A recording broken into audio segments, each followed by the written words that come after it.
Good afternoon বন্ধুরা, এখন হচ্ছে 2:30টার মতন। মেয়েকে নিতে যাচ্ছি স্কুল থেকে, এখন ওর ছুটি হবে। এই সাইডের দিকে এখনও জল রয়েছে, ফ্লাড হয়েছিল যে জলগুলো এখনও কমেছে না।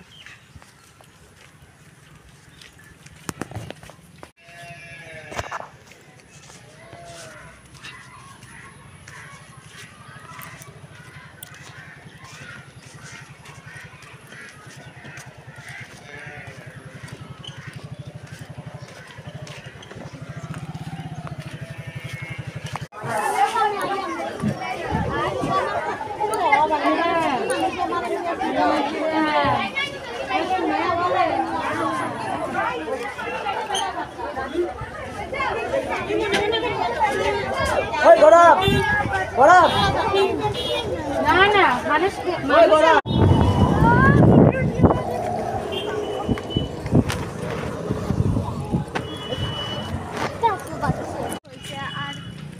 আর 2 দিন পরে দিলাম, 2 দিন পয়সা আর পরের দিন দিলাম।